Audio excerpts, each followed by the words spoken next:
प्रभु से पूछे किस विधि पाना है। प्रभु कहे तो मन को पाले पा जाएगा। मन दर्पण कहलाए, तेरा मन दर्पण कहलाए। भले बुरे सारे कर्मों को देखे और दिखाए, तेरा मन दर्पण कहलाए, तेरा मन दर्पण कहलाए।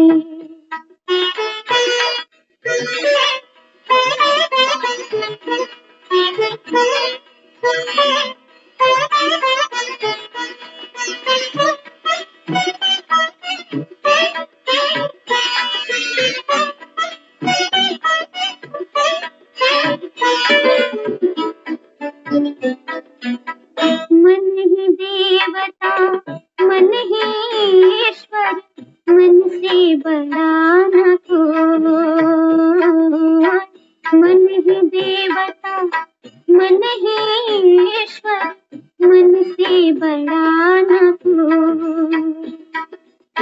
मन उजियारा जब जब फैले, जब उजियारा हो, किस उजले दर्पण पर प्राणी, किस उजले दर्पण पर प्राणी भूल न जाने पाए। तेरा मन दर्पण कहलाए, तेरा मन दर्पण कहलाए। भले बुरे सारे कर्मों को देखे और दिखाए, तेरा मन दर्पण कहलाए, तेरा मन दर्पण कहलाए।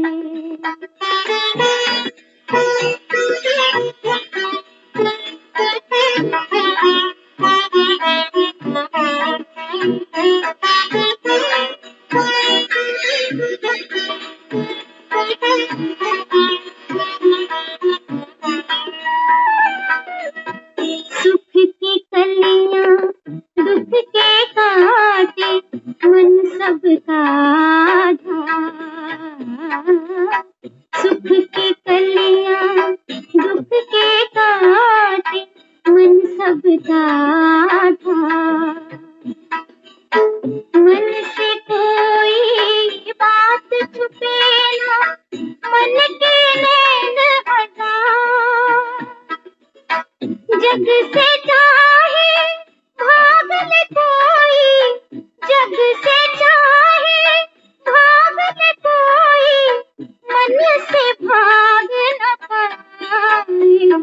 तेरा मन दर्पण कहलाए, तेरा मन दर्पण कहलाए। भले बुरे सारे कर्मों को देखे और दिखाए, तेरा मन दर्पण कहलाए, तेरा मन दर्पण कहलाए।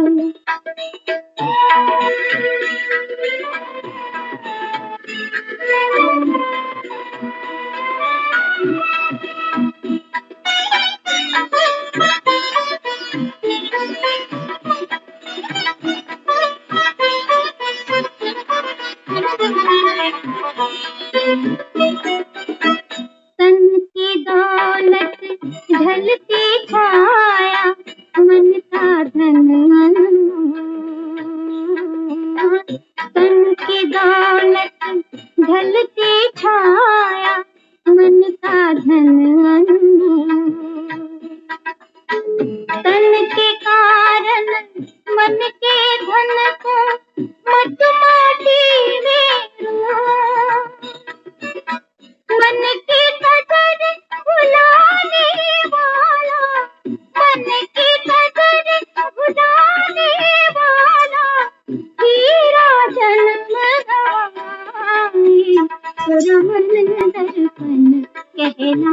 तोरा मन दर्पण कहलाए।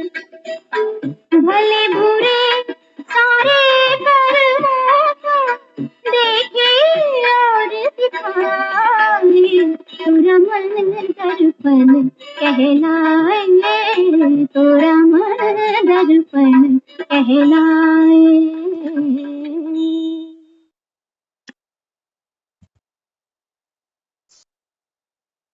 ओम शांति। ओम शांति दीदी। ओम शांति। ये गीत तो हमने पहले कई बार सुना, लेकिन आज बाबा हमको इसका अर्थ समझाते हैं। आत्मा पूछती है परमात्मा से कि मैं तुझे कैसे पाऊं। तो परमात्मा कहते हैं तू मन को पाले तो समझना कि मैं मिल गया। मन क्या है? बाबा कहते हैं मन माना आत्मा। ऐसा ना हो कि तन के चक्कर में बाबा कहता है ये धन गवा बैठो। सारा जीवन तो तन को ही देते हैं ना। हाँ? तो बाबा कहता है बच्चे तोरा मन दर्पण कहलाए। ये आत्मा है, इससे कुछ छिपता नहीं है। दुनिया से हम छुपा लेते हैं, लेकिन बाबा कहता है ये चित्रगुप्त बैठा है अंदर, इससे कैसे बचोगे? तो हमारे जो भी पाप हैं पुण्य हैं, ये मन रूपी दर्पण सब देखता जा रहा है।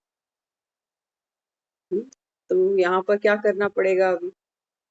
बाबा कहता है कि बच्चे विकारों को छोड़ो। कैसे छोड़े? बाबा कहता है आत्मा तो दर्पण है।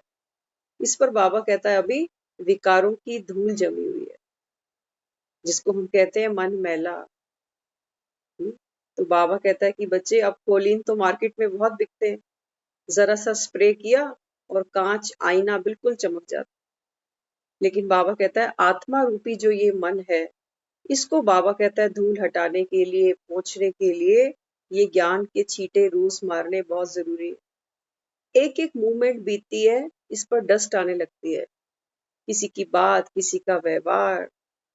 बाबा कहता है बच्चे तीसरे नेत्र से दुनिया देखना। अभी दर्पण साफ हो, ऐसे सोच के देखना कि यहाँ जैसे एक दर्पण है। अगर ये दर्पण में मैल है, धूल है, डस्ट है, तो सामने वाला जो कोई आएगा उसमें हमको पति दिखेगा, पत्नी दिखेगी, बच्चे दिखेंगे, दोस्त दिखेंगे, माता पिता दिखेंगे। इसका मतलब अभी डस्ट है।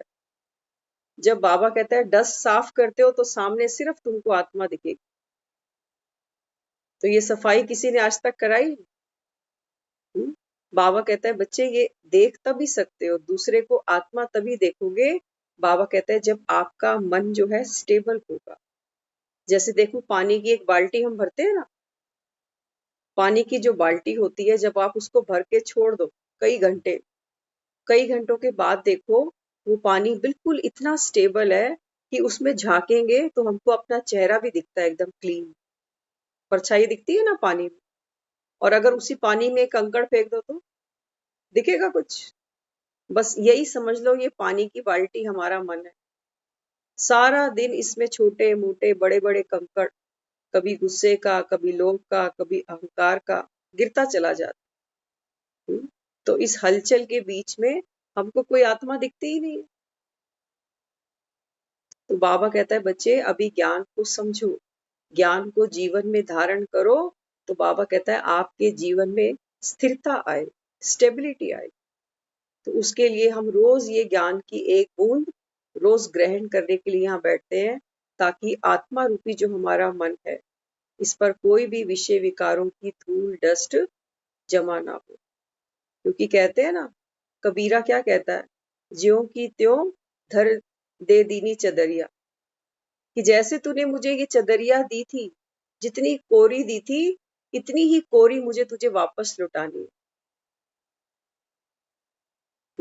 एक बार एक पिता ने अपने बच्चे को बाहर भेजा विदेश पढ़ाई के लिए। 5 साल विदेश रहकर आया। जब रहकर आया 5 साल बाद जब वापस आया तो पिता ने पूछा क्या कमाया?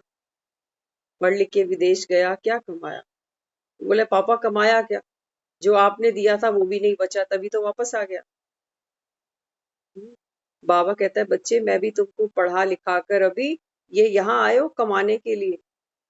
ये विदेश है तुम्हारा, ये देश नहीं है, यहाँ से लौटना पड़ेगा। घर आना पड़ेगा वापस। लेकिन बाबा कहता है यहाँ से कमा के क्या लेके आओगे? श्वासें दी थी, कहाँ खर्ची? यौवन था, बचपन था, जवानी थी, कहाँ खर्ची? बस एक परिवार, 4 बच्चे, 8-10 रिश्तेदारी, बस इसी में ही खपते खपते खपते सारा जीवन हमने निकाल दिया। लेके जाएंगे कुछ साथ में?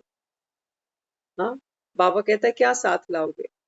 दुख होगा ना, जिनको अपना माना छूट गए सारे पीछे। तो बाबा कहता है इस दर्पण को रोज साफ करो। तो बाबा कहता है फिर कमाई भी करोगे?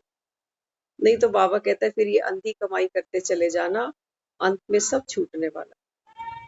तो कैसे हम अपने मन के दर्पण को साफ करें, उस पर आधारित आज ये मुरली। मुरली का टाइटल है बेफिक्र रहने के लिए बुद्धि को स्वच्छ बनाओ। बात आती है स्वच्छता की। भक्ति में भी हम क्या कहते थे? दिल साफ होना चाहिए, सच्चे मन से करो प्रार्थना, तब भगवान सुनते हैं। ऐसे ही कहते थे ना। सच्चा मन माना क्या? सच्चा मन माना सिर्फ रो के प्रार्थना करें कि हम बहुत दुखी हैं, सुन ले हमारी? नहीं, बाबा कहता है सच्चाई सफाई। सच्चाई क्या है? बाबा कहता है सच्चाई तो ये है कि तू आत्मा है, ये सच्चाई है। और अगर तू आत्मा है तो बाबा कहता है कि बच्चे तू तो गुण और शक्तियों से भरपूर है, तुझको मांगने की दरकार ही नहीं। ये है बाबा कहता है सच्चाई। और सफाई, व्यर्थ को बाबा कहता है छोड़ते चलो। ये थी हमारे पास, ये नहीं थी हमारे पास। हाँ, तो बाबा हमको कहता है कि अभी बेफिक्र बनने के लिए प्रार्थना क्यों करी, भक्ति क्यों करी, पूजा क्यों करी? क्योंकि चिंताएं बहुत थी, ऐसी इच्छाएं बहुत थी जो पूरी नहीं होती थी। पूरी कई हो भी जाती थी, लेकिन फिर भी दर्द होता था, तकलीफ होती थी कि ये मैंने क्या मांग लिया, ये तो मांग कर बड़ी चूक करी मैंने। क्योंकि बाबा कहता है बच्चे तुमको मांगना भी तो नहीं आया, मांगना भी तो नहीं आया। कई बार छोटा बच्चा रोता है कि मेरे को चाकू चाहिए, चाकू चाहिए। माँ नहीं देती कि तू रोता रह, चाकू नहीं दे सकती तुझे। बाबा कहता है भक्ति में तुमने यही काम किया, यही काम किया ना। अहंकार बढ़ाने के लिए तुमने मकान मांगे, दुकान मांगी, उसने हमको उतना ही दिया जितना जरूरी था। चाकू नहीं दिया उसको। चाकू देकर ये क्या करेगा? अपना नुकसान करेगा। तो बाबा क्या कहता है कि बच्चे तुमको तो मांगना भी नहीं आया। तो बाबा पूछता है बच्चों से बेफिक्र रहते हो? ये मन रूपी दर्पण साफ है? बाबा कहता है चेक करो अभी, अभी देखो मन पर कोई फिक्र है?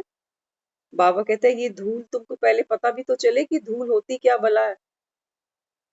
शीशे पर तो हमको दिखती है मिट्टी जमी हुई, डस्ट आ गई है, तो उसको हम साफ कर लेते हैं। लेकिन बाबा कहता है मन पर जो धूल जमी है इसको पहचानना आता है? बाबा कहता है बच्चे कोई फिक्र है? ये धूल है, ये धूल है। बाबा कहता है किस बात की तुमको फिक्र है? क्या तुम्हारे फिक्र करने से कोई बात संवर जाएगी?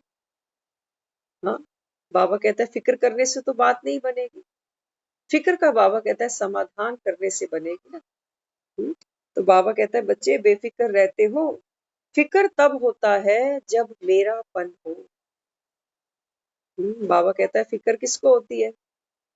हाँ, बाबा कहता है जो आत्मा ज्यादा मैं और मेरे में प्रवेश कर जाती है। जितने गहरे जंगल में बाबा कहता है चले जाओगे, उतने ही कांटे चुभेंगे। इसलिए बाबा कहता है बच्चे संगम पर अभी फुल स्टॉप लगाओ। और बाबा कहता है कर्म बंधन तुमको बढ़ाने नहीं अभी।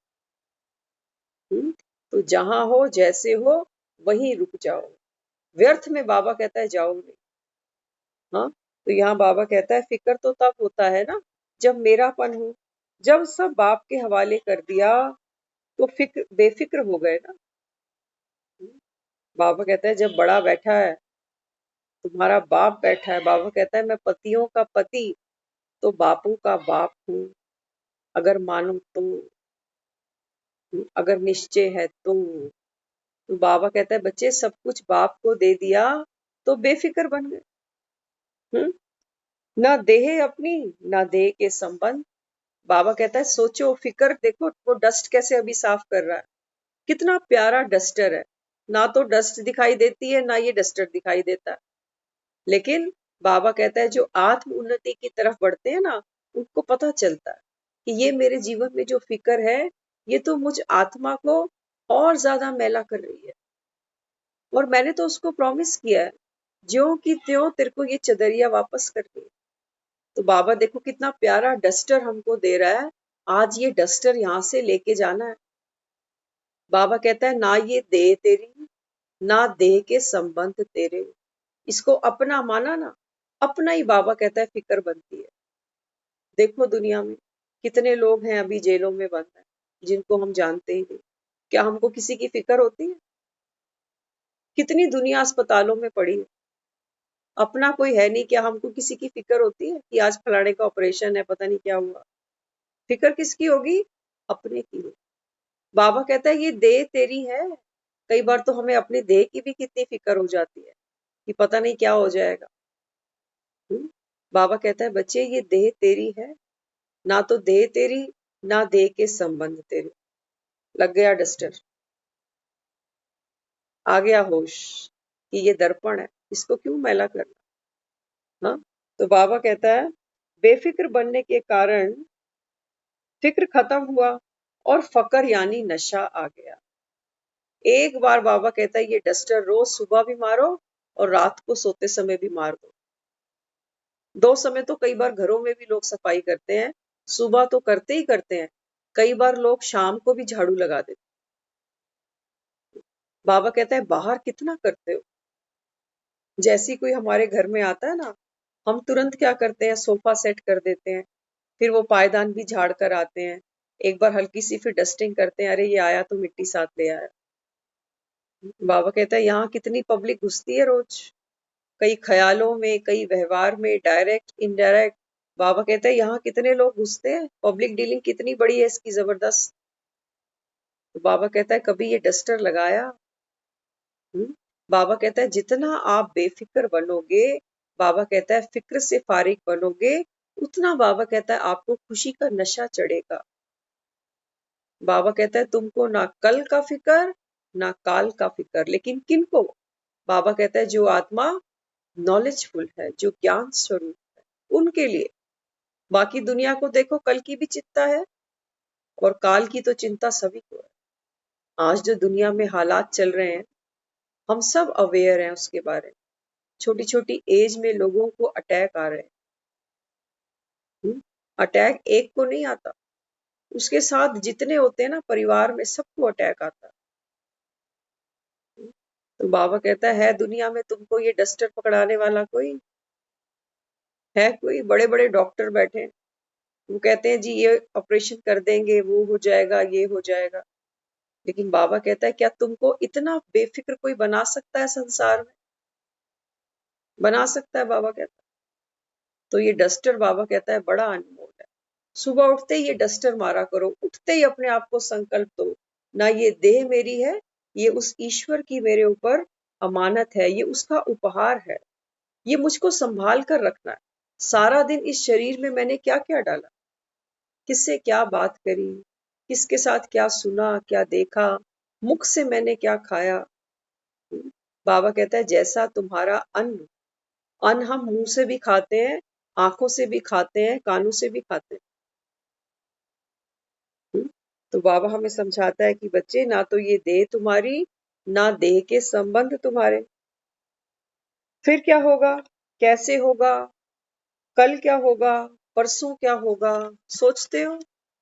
मेरे बाद क्या होगा?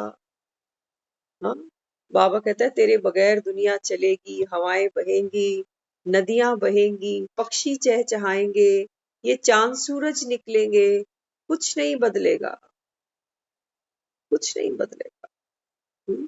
तो बाबा कहता है ये फिक्र रहता है, जब हालात खराब होती है तब क्या होता है? बाबा कहता है जब जिंदगी में थोड़ी सी हलचल आती है तो चेक करो फिर क्या होता है। फिक्र रखने से जो भी अच्छा कर सकते हो वो भी नहीं कर पाओ। हड़बड़ाहट, कितना प्यारा शब्द है। कहते हैं ना हड़बड़ाहट में बस भूल ही गया, सामने रखी चीज नहीं मिलती, नहीं मिलती ना। चाबी नहीं मिली, मोबाइल नहीं मिल रहा, चार्जर नहीं मिल रहा, चश्मा नहीं मिल रहा, ट्रेन पकड़नी है, टिकट नहीं मिल रही, रखी यही थी लेकिन मिल नहीं रही। बाबा कहता है ये क्या है? ये सिम्टम्स हैं। बाबा कहता है ये बीमारी के सिम्टम्स है। ये बीमारी पकड़ी, बाबा कहता है। शरीर की बीमारी पकड़ते हैं ना, क्या क्या कहते हैं? कभी कहते हैं यहाँ दर्द हुआ, वहां दर्द हुआ। बाबा कहता है ये मन की बीमारी कभी पकड़ी? ये बाबा कहता है ये मन की बीमारी, ये धूल है आत्मा के ऊपर, ये वायरस है। बाबा कहता है।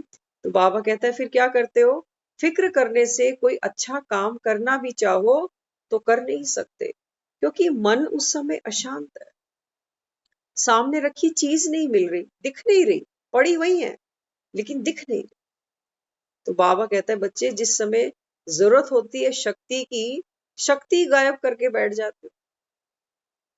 खाली बंदूक उस समय, कुछ सूझता ही नहीं। बाबा कहता है ना तुमको बाप याद आता है, ना कोई ज्ञान याद आता। बाबा कहता है तब तो खुद ही चाचा चौधरी बनते हो नहीं बनते। हाय मैं क्या करूं, किसको फोन लगाऊं, कौन आएगा झटपट अभी। बाबा कहता है द्रौपदी को याद करो, कितना अहंकार था उसको अपने 5 पतियों पर। हाँ, उसका अहंकार ही तोड़ा गया था वहां पर। कि किस चीज का अहंकार है? अपनी देह का कि मैं कितनी खूबसूरत हूं, या देह के संबंधों का कि मेरे पास 5 पति हैं। किया ना, सबको आजमाया उस। हाँ, तो बाबा कहता है कि बच्चे उस समय किसने हाथ पकड़ा, किसने चीर दिया, चीरे गए उसके। लेकिन बाबा कहता है किसने सहयोग किया? बस एक राम। बाबा कहता है मैं दिखता नहीं हूं, लेकिन मेरी शक्ति तुम अगर ले सको तो बाबा कहता है मैं हर समय तेरे हाथ में भी हूं और साथ में भी हूं। लेकिन उसकी शक्ति लेना हमको आना चाहिए, और उसकी शक्ति लेने का दी बेस्ट फॉर्मूला है कौन सा? एक बाप दूसरा ना कोई।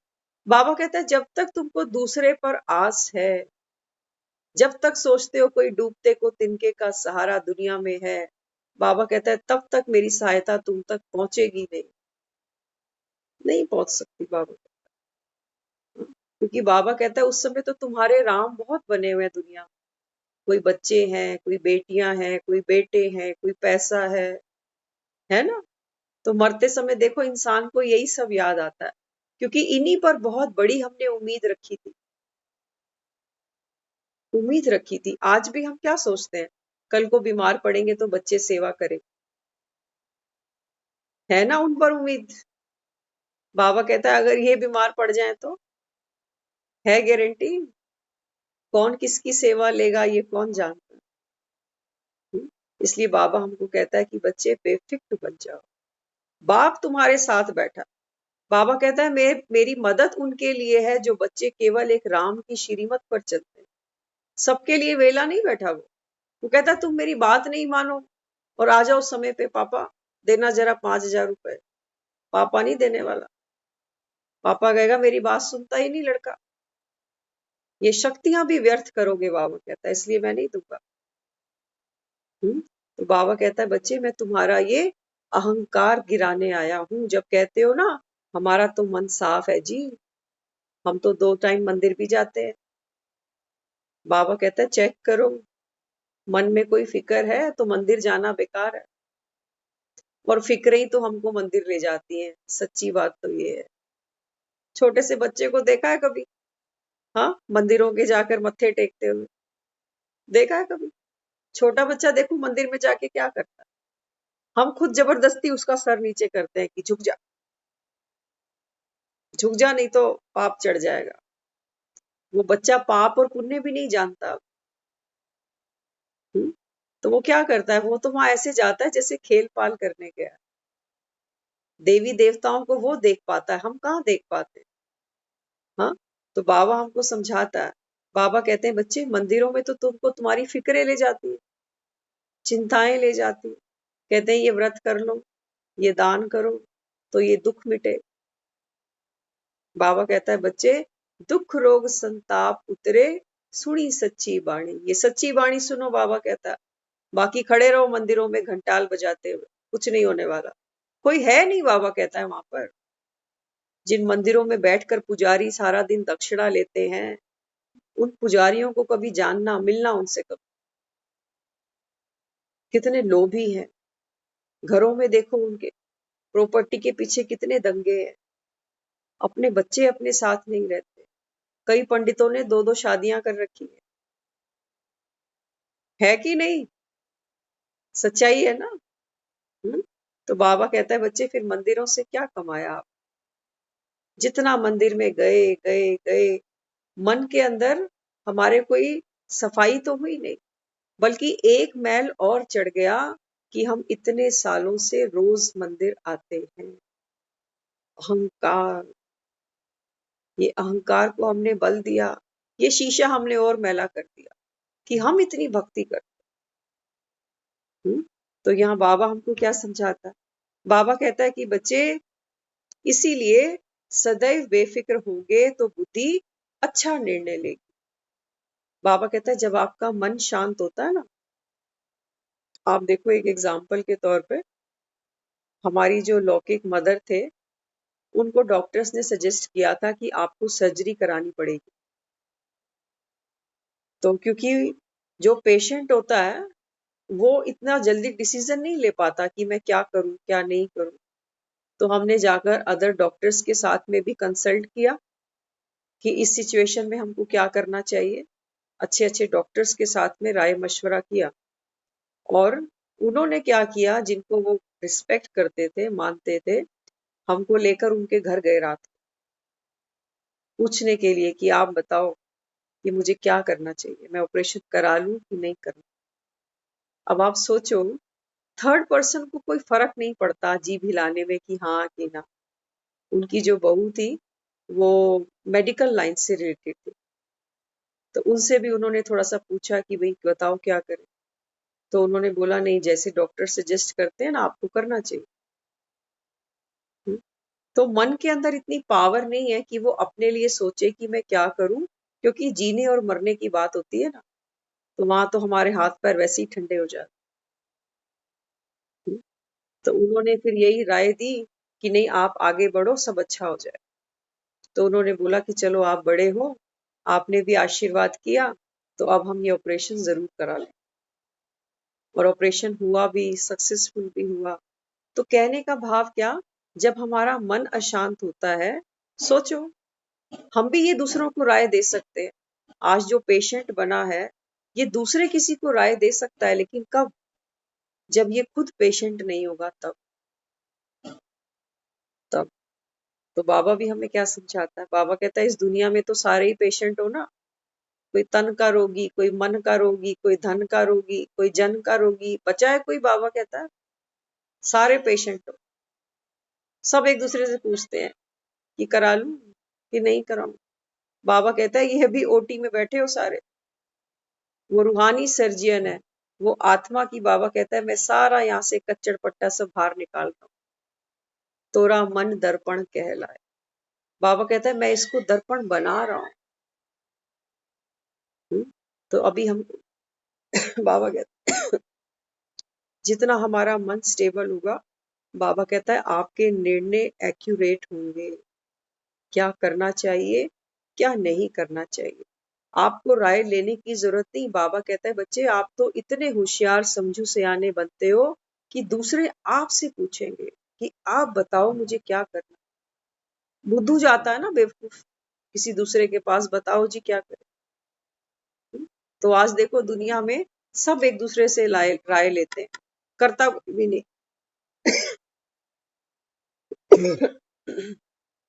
करते सब अपने मन की है, लेकिन राय सब देते, बिना मांगे देते।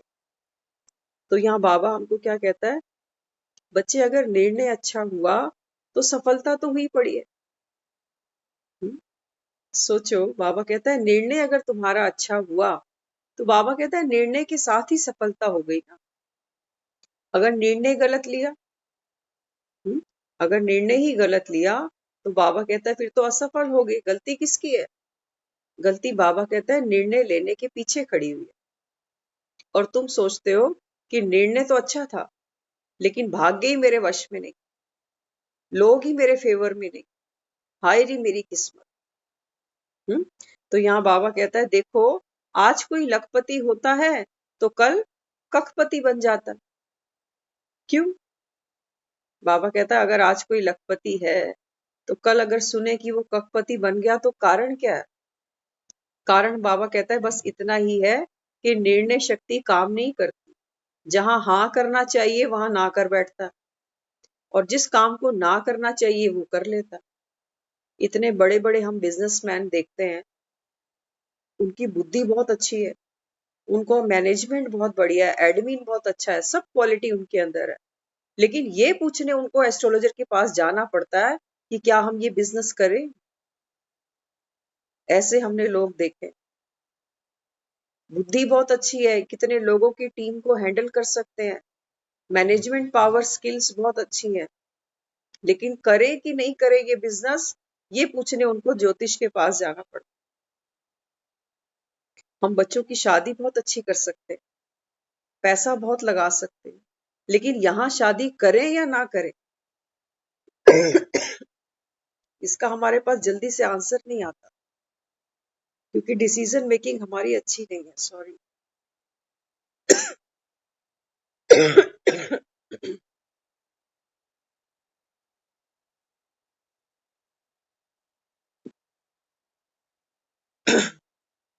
तो बाबा कहता है बच्चे, आपकी निर्णय शक्ति यथार्थ तब काम करेगी जब आपकी बुद्धि स्वच्छ होगी, खाली हो। कहते ना खाली दिमाग शैतान का घर। बाबा कहता है सारा कचरा तुमने दुनिया का यहाँ भरा, किसके घर में क्या हुआ, किसने क्या कहा, दुनिया का तो छोड़ो। बाबा कहता है तुम तो आज चांद सितारों के बारे में भी बाबा कहता है जानने में दुनिया कितनी एक्साइटेड होती है कि मंगल पर क्या हुआ तो चांद पे क्या हुआ। बाबा कहता है बुद्धि में सारा व्यर्थ भरते हो। तो बाबा कहता है फिर पावर तो है ही नहीं, है पावर।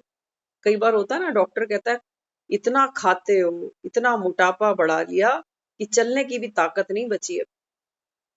अब देखने में तो लग रहा है हट्टा कट्टा मोटा एकदम, लेकिन बैठता है तो खड़ा नहीं हो पाता, चलता है तो सांस फूलने लगती है। बाबा कहता है यही हाल तुमने बुद्धि का किया। कितना कचरा बाबा कहता है अंदर भरा दुनिया का।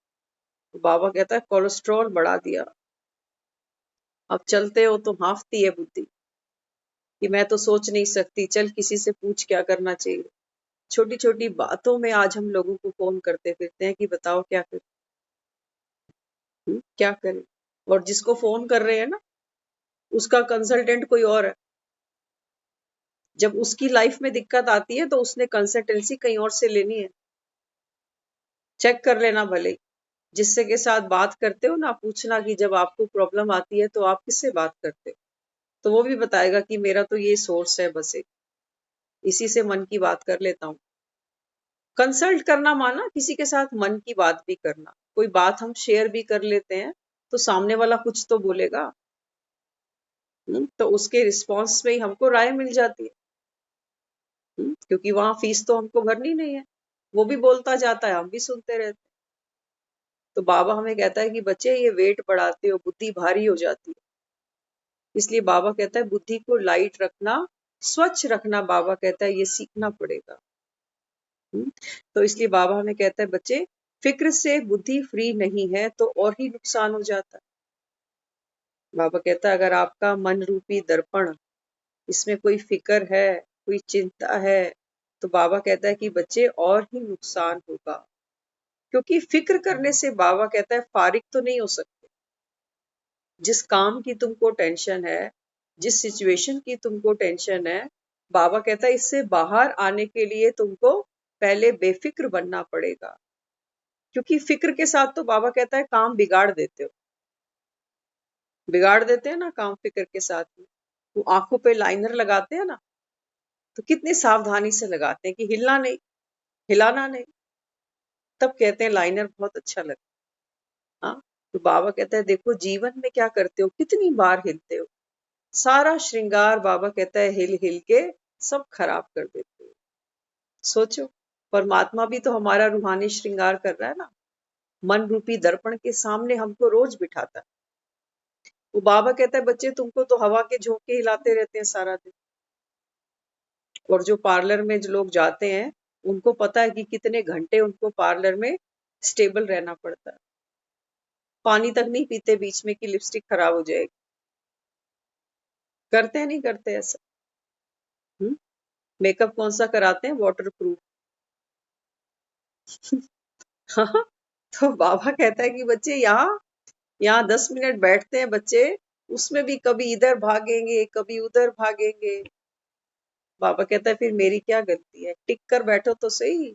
इसको बाबा कहते हैं टिकाओ तो सही। रोज टीका लगाते हो यहाँ, कल भी यहाँ खूब टीके लगाए हमने रक्षाबंधन पे। हाँ, बाबा कहते हैं टीका लगाना माना ये स्टेबल हो गई अभी। अब दुनिया में कुछ भी हो जाए लेकिन मैं यहाँ से हिलने वाली नहीं हूँ। है बाबा कहते हैं इतनी ताकत तुम्हारे में? नहीं है तो बाबा कहता है बच्चे ज्ञान को सुनो। इसलिए बाबा कहता है कि बच्चे फिर और ही नुकसान करते हो। इसीलिए तो ऐसे फ्री हो या कोई किचड़ा है, योग अग्नि से सब बाबा कहता है भस्म करो। बाबा कहता है तेरे मन में कोई चिंता है ना, किसी को सुना नहीं। जिसको सुना रहा है बाबा कहता है पहले ही बेचारे दुखी है। कई ऐसी लड़कियों से हम मिलते थे, अभी भी कई बार सुनने में आता है कि ससुराल से बहुत दुखी है, परेशान है, लेकिन मायके में कोई बात नहीं करती। कहती मेरी मम्मी परेशान हो जाएगी और सुन के। करते हैं ना ऐसा? क्यों करते हैं? क्योंकि हम सोचते हैं नहीं हम इनको मानसिक तनाव नहीं देंगे, ये मानसिक तनाव देगी तो ये बीमार हो जाएगी। हम सबको पता है कि जो फिक्र है, जो चिंता है, वो आदमी को अंदर ही अंदर दीमक की तरह खा जाती है। इसलिए हमको बाहर जाकर किसी को ढूंढना पड़ता है, क्योंकि वहां पर हमारी इमोशनल बॉन्डिंग तो है नहीं। समझ में आ रही है ना बात? हम उसके साथ अपनी पर्सनल बात शेयर नहीं करते जो हमारे साथ इमोशनली बॉन्ड है, क्योंकि हम इंटरकनेक्टेड है। मेरे साथ कुछ गलत होगा, उसका सीधा इफेक्ट उसके मन पर और शरीर पर आएगा। तो हमको क्या चाहिए? एक मजबूत कंधा चाहिए। मजबूत कंधा उसका मानेंगे जो हमारे साथ इमोशनली इंटेंगल नहीं है, बाहर का है। क्यों उसके साथ हम डिस्कस करेंगे? देखो यहाँ समझना बात को। हाँ, ये एक मजबूती है, एक मजबूत पिलर है। सामने वाला मेरा बेस्ट फ्रेंड भी हो सकता है, मेरा कोई वेल विशर भी हो सकता है। जब मैं उसके साथ अपनी पर्सनल बात शेयर करती हूँ, सबसे पहले वो मन डिस्टर्ब नहीं होगा। वो डिस्टर्ब नहीं होगा, वो सुनेगा बात को। हाँ, क्योंकि उसकी लाइफ में आपकी लाइफ से कोई डिस्टरबेंस नहीं ट्रांसफर हो रही। उसकी लाइफ अलग है, हमारी लाइफ अलग। तो वो माइंड स्टेबल के साथ में सुनेगा हमारी बात को, और शांत मन से सुनते हुए हमको कोई डायरेक्शन भी दे देगा। और उसकी डायरेक्शन कामयाब भी हो सकती है।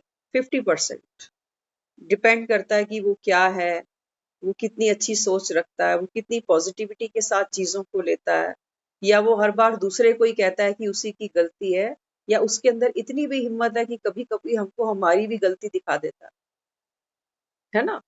तो जो थर्ड पर्सन है वो क्या है? वो साक्षी है। मेरी जिंदगी में क्या हो रहा है उससे उसका दिल नहीं दुखने वाला। इसको हम कहते हैं इमोशनल बॉन्डिंग। आज हमारे में ये किसी के भी पास नहीं। बाबा कहता है ये है इमोशनल बॉन्डिंग। ये हमारे भीतर होनी चाहिए। जब हमारे घर में कोई परेशान होगा तो वो हमको बात करेगा कि वो तीसरा आदमी ढूंढेगा रात को 12 बजे कहीं। इसलिए बाबा कहता है बच्चे ज्ञान को सुनो और समझो। बाबा कहता है जब तुम्हारे अपने के साथ में भी कोई प्रॉब्लम आती है, बाबा कहता है सबसे पहले वहां साक्षी बनो। उसकी प्रॉब्लम, बाबा कहता है ये तुम्हारे चित्त को डिस्टर्ब ना करे, तब बाबा कहता है तुम उसका सहयोग कर सकते हो। नहीं तो दुखी के साथ तुम डबल दुखी। हाँ, हम किसी को अपनी प्रॉब्लम बताते हैं ना, वो हमको 4 फोन करेगा, अब ठीक है, अब ठीक है, अब ठीक है। वो डबल दुखी हो रहा है, वो हमको कुछ दे नहीं सकता। वो दिखा रहा है कि मुझे तेरी कितनी चिंता हो रही है। तो चिंता को चिंता से हम और बढ़ाए जा रहे हैं। मुझे पहले अपनी चिंता थी, 4 लोग अब मेरी चिंता और करेंगे, तो हमने चिंता को क्या किया? मल्टीप्लाई कर दिया। एक भी माइंड स्टेबल नहीं है। तो बाबा कहता है बच्चे बिना ज्ञान के, बिना बाबा को याद किए आप, बाबा कहता है, फिक्रों को भस्म कर नहीं सकते। ना ये देह तुम्हारी, ना देह के संबंध तुम्हारे। फिक्र है, बाबा कहता है, अपनेपन की। अपना कौन है? बाबा कहता है तेरा, तेरा शरीर तेरा अपना। जिस दिन सांस नहीं आएगी कहोगे कि सांस क्यों नहीं आ रही? क्या हम सांस लेते हैं? क्या लगता है आपको? ये जो सांस लेने की प्रक्रिया चल रही है, क्या हम इंटेंशनली सांस ले रहे हैं और सांस छोड़ रहे हैं? नहीं, हमारा इसमें कोई कंट्रीब्यूशन नहीं है। एक बच्चा दुनिया में आया है और बूढ़ा होने तक उसकी सांस ऑटोमेटिक चलेगी, रात को नींद में भी चलती जाएगी। क्या ये काम हम और आप कर रहे हैं? कर रहे हैं। बाबा कहता है कितनी बड़ी तुम्हारी बागडोर तो मेरे ही हाथ में है। लेकिन बाबा कहता है तुम क्या समझ के बैठे हो खुद को कि मैं करता हूं, मैं जी रहा हूं। बाबा कहता है एक श्वास तक तो तेरे हाथ में नहीं, रुकती है तो तुम खींचते हो सांस को बाहर। वेंटिलेटरों पे लिटाते हो जाकर लोगों, लेकिन किसी को सांस कोई दे नहीं सकता। हाँ, तो यहाँ बाबा भी हमको समझाता है कि बच्चे, जिसकी बुद्धि इतनी स्वच्छ होगी वही बेफिक्र रह सकता है। वो कर रहा है तेरे दर्पण को साफ।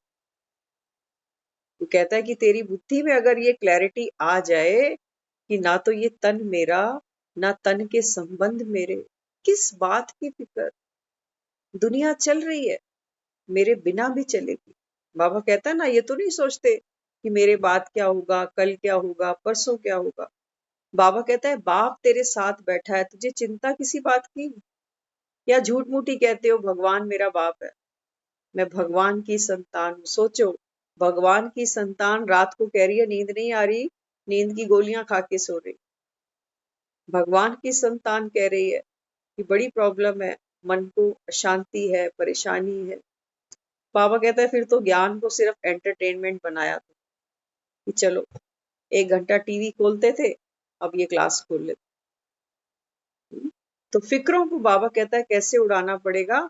बाबा कहता है ये बुद्धि का जो दर्पण है इसको स्वच्छ करो, ज्ञान का जल छिड़को, बाबा कहता है रोज रोज। हाँ, तो यहाँ बाबा भी समझाते हैं, इसीलिए सदा स्वच्छता सबको प्यारी लगती है, अच्छी लगती है ना। हम रोज नहाते हैं, रोज अपने स्वच्छ कपड़े पहनते हैं। हाँ, घर की रोज सफाई, बर्तन की रोज सफाई। और बाबा कहता है इसकी इसकी सफाई करी कभी? बाबा कहता है और गंदगी डालते हो दुनिया की भर के। अपनी चिंताएं कम नहीं तुम्हें, बाबा कहता है दुनिया की और चिंताएं करते हो कि मेरे इसका क्या होगा, मेरे उसका क्या होगा। हमारी तो आज आत्मा इतनी कमजोर है कि जो दुनिया से चले भी गए हैं ना, शरीर भी जिन्होंने छोड़ दिया, हम उनके बारे में भी सोचकर दुखी होते हैं कि जैसे यहाँ वालों के लिए तो हम बहुत कर चुके, अब जो शरीर छोड़ा है उसको भी कुछ कर दे। बाबा कहता है अपने आप को देखो, अपने लिए कुछ कर पाए जो संसार की करने निकल पड़े। अपनी चिंताओं से फारिग नहीं हुए तो बाबा कहता है फिर किसके वेल विशर बनने का दावा करते हो? अपने ही वेल विशर नहीं है हमको। बाबा कहता है अगर अपनी वेलनेस में नहीं हो, अपनी बीइंग में नहीं हो, तो बाबा कहता है खुद के ही वेल विशर नहीं हो फिर तो। तो यहाँ बाबा कहता है बच्चे देखो स्वच्छता कितनी प्यारी लगती है। कहीं भी गंदगी होगी तो उसे कोई पसंद करेगा? मंदिरों में देखो कितनी साफ सफाई होती है, लोग स्पेशल जाते हैं झाड़ू लगाने, पोछा लगाने, क्योंकि भक्ति में हमने सुना है कि मंदिर में गुरुद्वारों में झाड़ू लगाओ तो हमारा भाग्य बनता है। बाबा कहता है बच्चे ये झाड़ुएं लगाने से तो भाग्य नहीं बनेगा। भाग्य नहीं बनेगा, क्यों नहीं बनेगा? ये काम हमने भी बहुत किए हुए। अब देखो होता क्या है, हम मंदिर पहुंचते हैं, गुरुद्वारे पहुंचते हैं, बहुत भावना के साथ वाणी चलती रहती है और दुनिया सेवा करती रहती है। अब मन में क्या आता है? बाबा जी की सेवा करी, बाबा जी मुझ पे प्रसन्न हो, मेरा ये काम हो जाए, मैं तो खूब सेवा करता हूँ। अभी आपको बताते हैं, कोविड की बात है, हमारी एक स्कूल फ्रेंड खूब गुरुद्वारे जाना, उन्होंने खूब सेवाएं करना, ग्रुप में जाते थे। कोर्स चलता था, कोर्स के बाद सारा ग्रुप गया, सारी शाम तक गुरुद्वारे, ये सेवा वो सेवा, खूब जाना, रेगुलर जाना। लेकिन आज लाइफ में इतनी बड़ी कोविड में ट्रेजिडी उनके साथ हो गई। तो उस समय आत्मा क्या सोचती है कि मैंने इतना किया, अब गुरुद्वारे जाने का नाम नहीं उठाते। कहते हैं बेटा मेरी जीवन की जो सबसे बड़ी फाउंडेशन थी वही खत्म हो गई, अब मुझे किसी में भी भरोसा नहीं है, कोई श्रद्धा नहीं है। तो बाबा क्या कहता है? बाबा कहता है बच्चे झाड़ू तो तुझे यहाँ लगानी थी। ऐसी झाड़ू बहुत कम लोग लगा पाते हैं दुनिया में, क्योंकि ये झाड़ू लगाने की ताकत सबकी नहीं होती। सेवा करने के लिए भी हमको बॉडी में स्टेमिना चाहिए, स्ट्रेंथ चाहिए, तब हम जाके मंदिर गुरुद्वारों में सेवा कर सकते हैं ना। कमजोर आदमी थोड़ी करेगा जो बेड से ही नहीं उठ सकता। ऐसे ही बाबा हमें कहता है। बाबा कहता है कि बच्चे आत्मा जितनी पावरफुल होगी वो यहाँ झाड़ू लगाएगी, खुद अपनी भी लगाएगी तो दूसरों को भी सहयोग करेगी। अब देखो कितनी प्यारी झाड़ू लगाई, ना ये दे तेरी, ना ये दे के संबंध तेरे। और ये सच्चाई भी है, ये सच्चाई भी है। जिस दिन दुनिया से जाएंगे ये देह तो यहीं पड़ी रहने वाली। कितना भी इसको खिलाया पिलाया कंफर्ट दिया, ये तो यहीं बच जाएगी। लोग इसको उठा के निकलेंगे। राम नाम सत्य है। बाबा कहता है बच्चे यही सत्य है, यही राम नाम सत्य है। बाकी ना तेरा पति सत्य है, ना तेरी पत्नी, ना तेरे बच्चे, ना तेरे पड़ोसी, किसी का नाम नहीं लेते अंत में, केवल एक राम नाम सत्य। ये झाड़ू बाबा कहता है लगाने की ताकत है। वो झाड़ू तो बहुत आसान है। कई लोग क्या करते हैं, झाड़ू लगाते तो नहीं लेकिन गुरुद्वारों में दान कराते। बाबा कहते हैं कि बच्चे जो झाड़ू तुमको बाप देता है ना, ये है शिक्षाओं की झाड़ू। एक एक शिक्षा का सीख बाबा कहता है अपने जीवन में डालो और इसका बंडल बना के इसको गांठ बांध दो। बाबा कहता है रोज लगाओ झाड़ू में। तुम्हारे जीवन में बाबा कहता है कोई फिक्र का कण आ नहीं सकता, कोई कण नहीं आ सकता जीवन। हाँ, तो बाबा हमको कहता है कि बच्चे देखो, सफाई सबको अच्छी लगती है, सबको अट्रैक्ट करती है। किसी भी प्रकार की कमजोरी ये गंदगी है। घरों में देखते हैं ना, कहीं सफाई हम सभी करते हैं घरों में, हम देखते हैं कितनी प्रकार की गंदगी होती है घर में। किसी ने कुछ खा के फेंका, फ्रूट के छिलके, कहीं कुछ पड़ा कहीं कुछ पड़ा। बाबा कहता है ये सब गंदगी है। तो बाबा कहता है किसी ने कुछ खा के फेंका।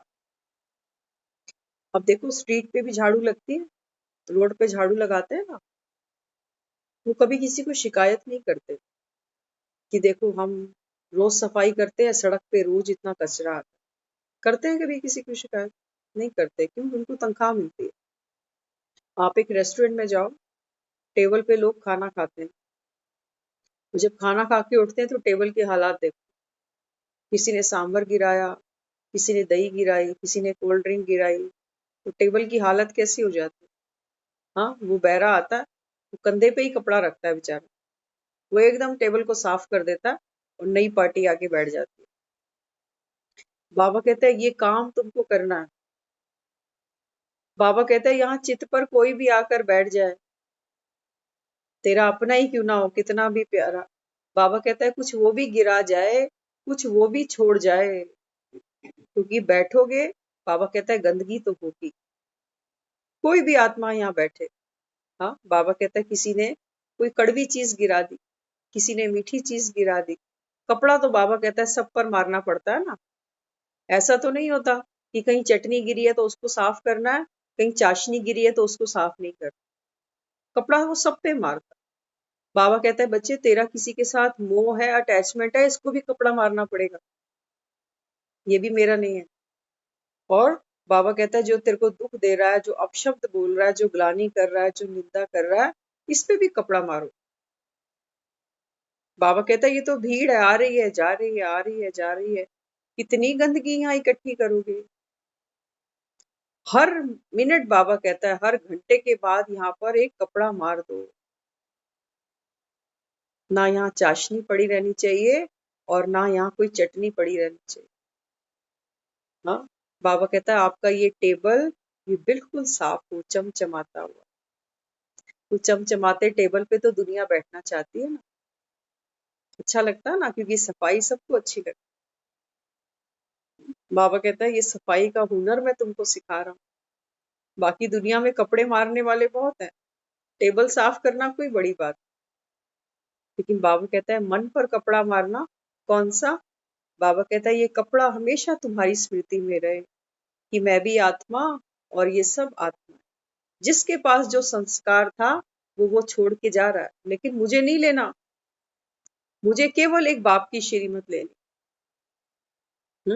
तो यहाँ बाबा कहता है कि बच्चे सुबह उठकर क्या करो, सदा सवेरे अपनी बुद्धि को बिजी रखने का टाइम बनाओ। शेड्यूल बनाना बहुत जरूरी है। बाबा कहता है गॉडली स्टूडेंट हो ना, तो स्टूडेंट्स की एक लाइफ होती है कि सुबह इतने बजे उठना है, मुझे स्कूल जाना है, नहाना है, ये करना, ब्रेकफास्ट करना। बाबा कहता है तुम्हारा कोई टाइम टेबल है या जंगल में रह रहे हो? तो बाबा कहता है बच्चे सवेरे उठकर अपनी बुद्धि को बिजी रखो। जो बिजी रहता है वह व्यर्थ संकल्पों से मुक्त होने के कारण फिक्र और डबल लाइट रहता है, बेफिक्र और डबल लाइट रहता है। बाबा कहता है जितना आप ज्ञान का मनन चिंतन करोगे ना, बाबा कहता है फिक्र आपके पास आ नहीं सकती। खाली बैठोगे तो फिर हाथ में वो जो फोन होता है ना हमारे, बाबा कहता है बस ये सबसे बड़ी माया तेरे हाथ में ही आ गई है। बाबा कहता है इसके बटन दबा के चाहो तो अपना भाग्य भी चमका सकते हो। और बाबा कहता है इसी के बटन तुमको नर्क में भी ले जाते हैं। सारा दिन हम फेसबुक पे चल रहे हैं, रील्स देख रहे हैं, लोगों के यूट्यूब चैनल्स चल रहे हैं, क्या क्या हम देखते जा रहे हैं। बाबा कहते हैं ये टेबल कितनी गंदी करी गंदी। रात को सोते हैं 6 घंटे 8 घंटे, नींद हमको ढंग की नहीं आती। नींद की क्वालिटी हमारी अच्छी नहीं, अंट शंट हम सपने देखते रहते हैं, कितनी बार बीच बीच में उठ जाते हैं, कहते हैं नींद अच्छी ही नहीं आ रही। तो क्वालिटी कहाँ बिगड़ी नींद की हमारी? हम घंटों पे चले जाते हैं कि कम से कम 10 घंटे तो सोए, तब तो थकावट उतरे। हाँ, तो यहाँ बाबा हमको समझाता है बच्चे बात क्या है। बात है, बाबा कहता है मन थका हुआ है, मन मैला है। तो बाबा कहता है अभी फिर क्या करना, सुबह उठकर बाबा कहता है अपनी बुद्धि को एक टाइम टेबल देना बहुत जरूरी है। सदा उमंग उत्साह से हर दिन उत्सव मनाते रहना। तो उत्सव में खुशी में नाचते हो ना, तो बाप के गुणों में, बाबा कहता है बाप के गुण गाओ, बाप के गुण गाओ। भक्ति में हमने क्या किया, भगवान की महिमा गाई ना। तो बाबा कहता है बच्चे अभी बाप के गुण गाओ, माना बाप के जैसे बनो। एक बच्चा रोज बोले मेरे पापा ने ना पीएचडी की हुई है, मेरे पापा इस हॉस्पिटल में इतने बड़े डॉक्टर हैं, और वो बच्चा खुद उससे मैट्रिक पास नहीं हो रही।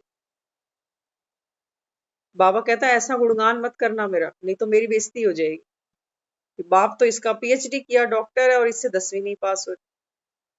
बाबा कहता है बाप के गुण गाना माना, बाबा कहता है मेरे जैसे बन जाना। भक्ति में तो हमने सिर्फ उसको यही बोला कि तेरी लीला अपरम अपार, तू दाता मैं भिखारी।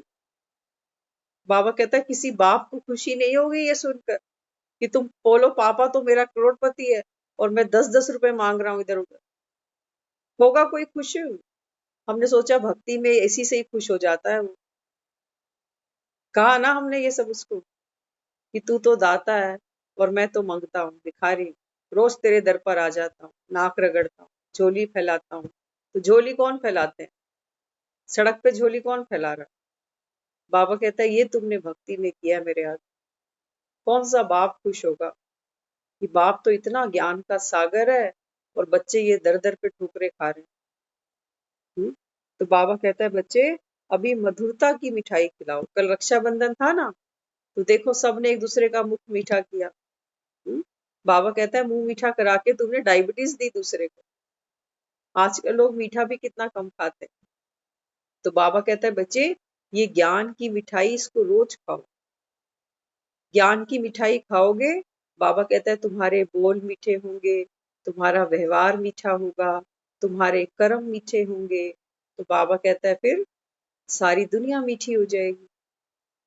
हाँ, लेकिन बिना ज्ञान को सुने हमारी ना तो इंटेंशन मीठी हो सकती है, ना व्यवहार, ना बोल।